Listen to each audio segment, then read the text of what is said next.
Picture this. It is the 4th of June, 1944. The Atlantic Ocean churns, a vast expanse of slate gray, 150 miles west of Cape Blanco, Africa. Suddenly, the surface breaks. Not with the graceful arc of a dolphin, but with the desperate emergence of men. 58 German submariners, their faces etched with grime and terror, break the surface of the cold, indifferent waters. Their hands are raised high in surrender, a forest of pale palms against the bruised sky. Beneath them their sail, their steel wolf, the formidable U-505, is mortally wounded, crippled and greedily taking on water. They are adrift in enemy territory, bobbing like corks, encircled by the menacing silhouettes of American warships. They expect the worst. A spray of machine gun fire to churn the water red, or a brutal hauling aboard for interrogation that ends only with a final, fatal command. They have just become the first enemy naval crew captured on the high seas by the United States Navy since the War of 1812. But what Captain Daniel Gallery, watching from the bridge of his carrier, decided to do next would not only shock these hardened Kriegsmarine veterans to their core, it would rewrite a chapter of naval history and forge one of World War II's most extraordinary and classified stories of honor in the midst of total, unforgiving war. To truly comprehend the magnitude of this moment, you must understand what the word U-boat meant in 1944. It was a whisper of dread, a harbinger of fire and death. The German U-505 for 2 long years had been a phantom menace terrorizing Allied shipping lanes. Every vessel she sent to the deep carried more than just military material. It carried the last letters from soldiers to their sweethearts, photographs of children they would never see again, life-saving medicine for field hospitals, and precious food for the starving populations of newly liberated towns. When a U-boat struck, it wasn't merely a strategic move on a grand map. It was a personal tragedy, a shockwave of grief that radiated outwards, shattering dozens, even hundreds of families. By 1944, submarine warfare had devolved into a form of savagery that would have been unimaginable a generation prior. German U-boats were under grim orders to sink anything flying an Allied flag, often without warning, leaving sailors to the mercy of the frigid ocean. In turn, the Allied forces had adopted a brutal, pragmatic policy of destroying U-boats on sight, rarely pausing to rescue survivors. The old gentlemanly traditions of naval warfare, of allowing crews to abandon ship, were a forgotten luxury. It was a war of annihilation, fought in the crushing depths and on the lonely waves. It was in this suffocating context of mutual, calculated brutality that our story begins. The man who would defy this cycle of violence was Captain Daniel V. Gallery. A Chicago-born Irish-American, he was a man who thought 3 moves ahead, a chess player on the grand board of the Atlantic, and he was not afraid to shatter the rules if they stood in the way of a better outcome. Gallery had grown up in a working-class Chicago neighborhood, a place where your word was your bond, and treating people with basic decency mattered more than slavishly following a rulebook. This ethos was etched into his very being. By 1943, he commanded Task Group 22-3, a hunter-killer group relentlessly stalking U-boats.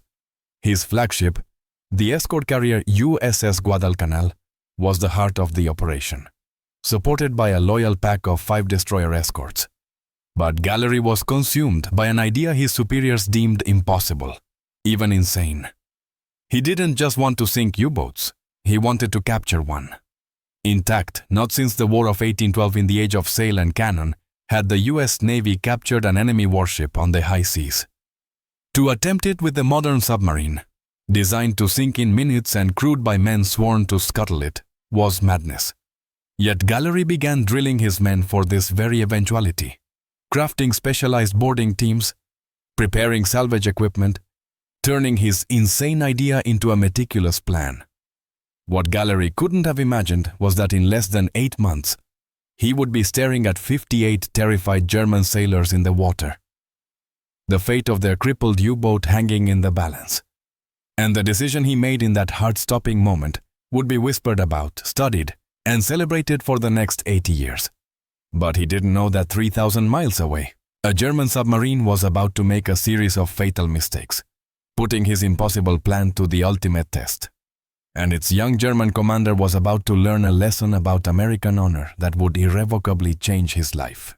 Meanwhile, aboard U-505, despair was a palpable presence, as thick and suffocating as the diesel fumes in the cramped corridors. This was, without question, the worst patrol of her career. The boat felt haunted, cursed. Her previous commander, Captain Lieutenant Peter Czech, had suffered a complete psychological collapse during a ferocious depth charge attack the previous October. There, in the claustrophobic confines of the control room, with his crew watching in horror, Czech had drawn his pistol and taken his own life rather than face capture. The crack of the pistol shot had echoed louder than any depth charge, shattering crew morale and seeding a superstitious dread that their boat was a doomed vessel. The new commander, Oberleutnant Harald Lange, was, at 40, one of the oldest U-boat commanders in the service. Yet he was inexperienced with this specific type IXC boat and its deeply traumatized crew. The pressure on him was immense. By June 4th, 1944, they had been at sea for 2 agonizing months without sinking a single Allied vessel. The crew was bone-weary, their nerves frayed to the breaking point. Supplies were dwindling, and morale had hit rock bottom. The hum of the electric motors was a constant, monotonous dirge for their failing mission. What Link didn't know, what he couldn't possibly know, was that Gallery's hunter-killer group was closing in, guided by the invisible web of Allied intelligence. On that clear Sunday morning, the sky a brilliant mocking blue, Lieutenant J.G. William T. Tolin was conducting a routine anti-submarine patrol in his Grumman TBF Avenger, launched from the deck of the Guadalcanal. His eyes scanned the endless, glittering expanse of the ocean. Then, something. A flicker. At 11:09 a.m., his sharp pilot's gaze locked onto a dark, elongated shape moving just beneath the sun-dappled surface. It was the unmistakable shadow of a large submarine. The hunt was over. The kill was about to begin. What happened next unfolded in just 6 frantic minutes. But hidden within that sliver of time was a single 7-second decision made by a panicked German sailor. A mistake that would, against all odds, save every single person's life, though no one would realize its significance until much, much later. Tolin's attack was swift and brutal. His Avenger banked sharply and a depth charge plummeted towards the shadow. The explosion was a concussive blow that felt like the fist of God slamming into U-505's hull. The blast ruptured her outer plating, crippled her diving planes, and sent showers of sparks cascading from her electrical panels. The lights flickered and died, plunging the interior into a terrifying, chaotic darkness.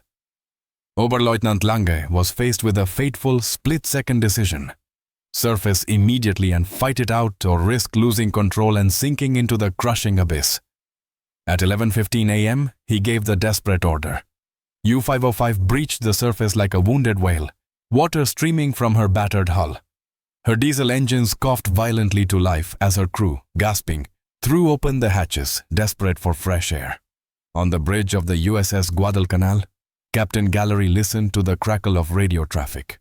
Tolin's voice, sharp with adrenaline. "I've got a sub on the surface." This was it. The moment he had drilled for, planned for, obsessed over. He had seconds to decide. Follow standard operating procedure and order his destroyers to obliterate the submarine with a barrage of 5-inch shells. Or attempt the impossible, something not done in 132 years. Instead of the order to commence firing, a different command echoed across the ship's intercom, a command that sent a jolt of electricity through his crew. "Away all boats! We're going to board her."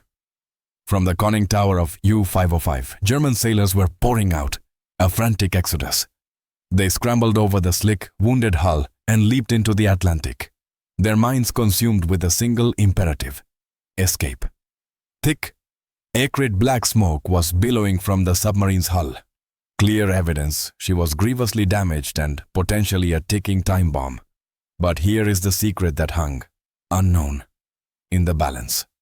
A single mistake, born of terror, was about to change everything.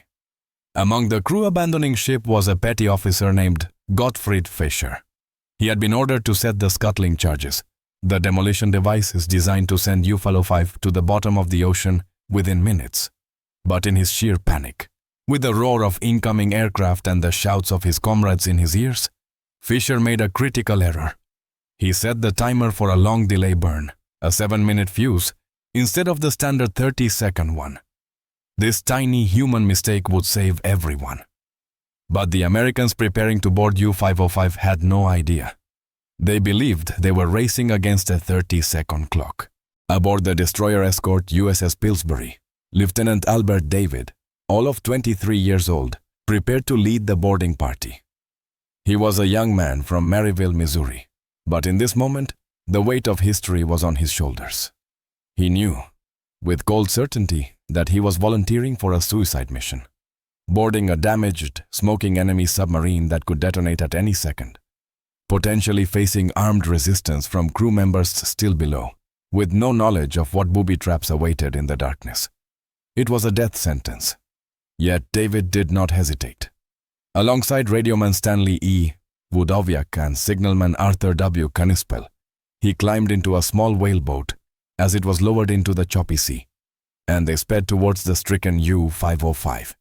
The air reeked of salt, diesel, and fear. As they clambered aboard the submarine's slippery deck, a sound reached them from within the steel hull, an ominous, steady ticking. The scuttling charges. Water was pouring into the boat through deliberately opened sea valves, and the acrid smell of electrical fires was growing stronger. David made the decision that would not only save U-505, but also, indirectly, the German crew still floating helplessly in the water. Instead of retreating, he drew his .45 automatic, took a deep breath, and ordered his men down the hatch into the dark, smoke-filled interior. They were plunging into the belly of the beast. Working by the frantic beams of their flashlights, surrounded by the groans of stressed metal and the hiss of flooding water, David located the main sea strainer and, using a wrench, managed to close the valve, staunching the relentless flood. A few compartments away, Wdowiak, a radio man with zero training in German demolitions, found the ticking mechanism. With the unthinkable courage, he traced the wires with his fingers and carefully, deliberately disconnected them. One wrong move, one slip of the hand, and they would all be vaporized. Within an hour of that first boarding, the situation was stabilized. The U-505, crippled but alive, was taken under tow. But the real challenge, the one that would test Gallery's moral compass, was just beginning. Because what he was about to discover inside that captured submarine would be worth more than sinking 100 U-boats. But only if he could solve an impossible puzzle. When Lieutenant David's boarding party descended into the chaos of U-505's control room, they stumbled upon an intelligence officer's waking dream. In their panicked rush to abandon ship, the German crew had left behind virtually everything. The scene was one of frozen pandemonium. Codebooks lay open on chart tables. Secret naval charts, detailing minefields and patrol grids, were scattered across the floor. Technical manuals outlining the U-boat's advanced engineering were stuffed into lockers. And there, sitting on a small desk as if waiting for them, was an Enigma cipher machine, still configured with the keys for that very day. This was not just intelligence, it was the crown jewels of the German Navy. The codes, once broken, would save thousands of Allied lives by allowing convoys to dodge the U-boat wolf packs. The technical manuals would reveal secrets about German torpedo improvements and submarine construction. The charts would expose previously unknown patrol routes and secret mid-ocean refueling points. But this entire treasure trove would become worthless, utterly useless, if Berlin learned that U-505 and its secrets had been captured. If the German High Command even suspected their codes were compromised, they would instantly change their entire communication system across the fleet, and this golden opportunity would vanish. This presented Captain Gallery with an unprecedented problem. How do you hide the capture of a 252-foot submarine and its 50 surviving crewmen? As his boarding party worked to secure the sub, Gallery faced this equally complex human challenge. What was to be done with 58 German sailors who had just witnessed their prized U-boat fall into enemy hands? Standard procedure was clear. Interrogate the prisoners for immediate tactical information, then ship them to bleak prisoner of war camps for the duration. But Gallery knew that following procedure would be a catastrophic mistake. It would guarantee that word of the capture leaked out. The German crew, floating in the Atlantic swells, shivering from cold and shock, expected to die. Oberleutnant Lange later wrote that he felt absolutely certain he and his men would be machine-gunned in the water or executed upon capture. Stories of submarine crews being killed rather than rescued were grimly common on both sides. But as American whaleboats from the USS Guadalcanal approached the bobbing survivors, something utterly unprecedented happened. Instead of rough handling or threats, the German sailors were pulled aboard the American vessels with firm, efficient hands. They were immediately given blankets, medical attention for their wounds, dry clothes, and mugs of hot, sweet coffee. Gallery had made a decision that flew in the face of decades of naval warfare precedent and the raw hatred of the current conflict. He would treat the German prisoners not as defeated, monstrous enemies, but as fellow professional sailors who had fought honorably for their country and deserved respect. This wasn't mere sentimentality. It was brilliant, calculated psychology. Well-treated, respected prisoners were more likely to cooperate, less likely to attempt escape, and crucial to maintaining the absolute secrecy his intelligence operation now required. When Lang was brought aboard the Guadalcanal, he expected to be thrown in the brig. Instead, he was escorted to an officer's cabin and treated with what he would later describe as unexpected American courtesy. Gallery personally met with the senior German officers and laid out the situation with stark clarity. Their submarine had been legitimately captured in an act of war. They were now prisoners, but they would be treated with the military honor due to their rank. For critical intelligence reasons, they would need to be kept entirely separate from other German prisoners. What Gallery didn't tell them was that this temporary isolation would last for the remainder of the war. The real test wasn't capturing the submarine. It was what came next. Gallery's solution to the problem of the 58 prisoners was as audacious and unconventional as the capture itself. Working in concert with the highest levels of naval intelligence, he orchestrated a ghost operation. He arranged for the entire German crew to be secretly transported to a specially prepared isolated facility at Camp Ruston, Louisiana. They would be erased from the official record, hidden in plain sight deep in the American South. The U-505 crew was transported in small, scattered groups, often blindfolded and always under heavy guard, with elaborate cover stories concocted for their movements. As far as official records were concerned, these men were not submariners from a captured U-boat. They were special prisoners captured in North Africa who possessed knowledge of sensitive technology, justifying their isolation. What the Germans found at Camp Ruston shocked them even more than their humane treatment aboard the American ships. Instead of the harsh, grim conditions of a typical POW camp, they were housed in clean, well-maintained barracks. They were provided with regular, substantial meals, often of better quality than what American GIs were eating overseas, and were allowed recreational activities like soccer and woodworking. Gallery's orders, enforced by the camp's administration, were specific and unwavering. The U-505 crew was to be treated as professional military prisoners, not as criminals or despised enemies. They would work for fair wages, receive male privileges, heavily censored of course, and maintain military discipline and rank structure within their own compound. This was not just humanitarianism. It was strategically essential. Well-treated, occupied prisoners were far less likely to risk the dangers of an escape attempt, which would inevitably compromise the entire intelligence coup. Moreover, intelligence officers who debriefed the crew found that the Germans' profound gratitude for their treatment made them remarkably cooperative in providing non-critical technical information about their submarine's operation. The irony was not lost on anyone involved. These German submariners, so often portrayed in Allied propaganda as ruthless, fanatical killers, were proving to be professional, disciplined sailors who responded to professional treatment with professional behavior. While the U-505 crew settled into their strange, surreal new life in the Louisiana Bayou, the intelligence gleaned from their submarine was already changing the course of the war in the Atlantic.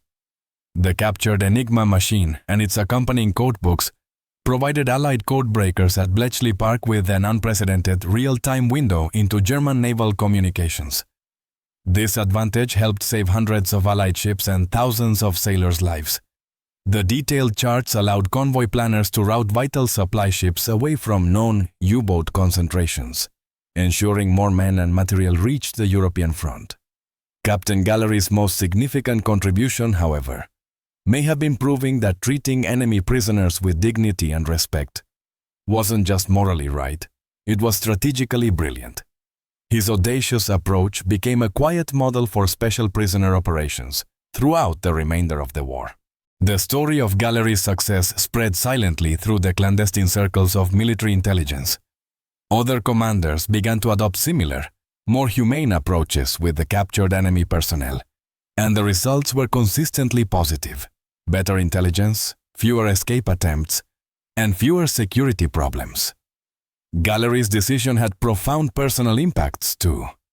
American sailors who had participated in the capture and rescue later spoke of it as the most meaningful and the proudest moment of their naval service. Not because they had captured an enemy vessel, but because they had been given the chance to demonstrate humanity and honor in the very heart of war's inhumanity. For the German crew, the experience was equally transformative. These were men who had been indoctrinated for years to see Americans as decadent, barbaric enemies. Instead, they discovered their captors were professional sailors, much like themselves, capable of both fierce military effectiveness and profound personal honor. The secret of U-505's capture was so well kept that it was maintained throughout the war and for several years afterward. The German crew was finally released and repatriated to a shattered Germany in 1946, more than 2 years after their capture at sea. When the former prisoners returned home, they found a country in ruins, a nation struggling to rebuild itself from the ashes of devastation and guilt. Many of their fellow U-boat veterans had not survived the war. The German submarine service suffered one of the highest casualty rates of any military branch in history, with more than 75% of its men killed in action.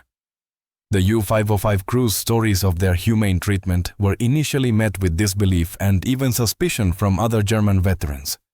But as the details emerged, the U-505 experience became a powerful, albeit quiet, example of how enemies could, and did, treat each other with honor, even in the midst of total war.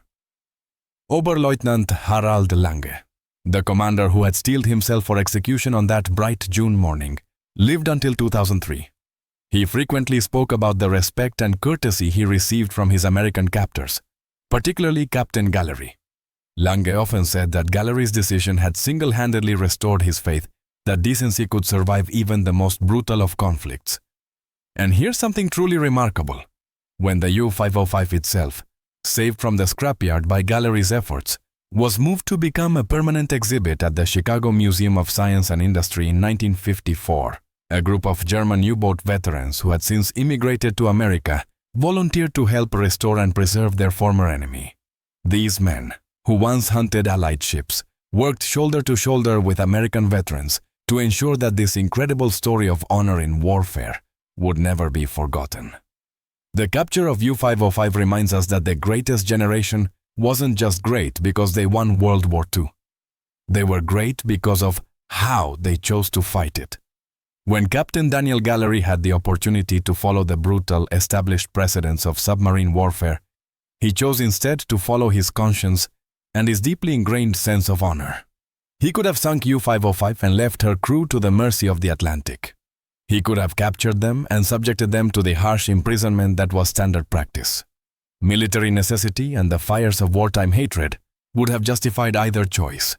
Instead, he chose a third path, one that required more courage, more leadership, and more faith in human decency than simply following orders ever would have. Gallery's decision didn't just save 58 German lives or provide invaluable intelligence. It demonstrated that a victory achieved through honor is more profound and lasting than a victory achieved through brutality alone. It proved that even in humanity's darkest hours, individuals can make choices that honor our better angels. Dear viewers, thank you for being here. Stay tuned to the channel for tons of exciting videos. Every day we upload fresh stories packed with thrills, suspense, and surprises. Don't miss out. Comment, share, subscribe, and hit that like button. This channel is for you, and the best is yet to come.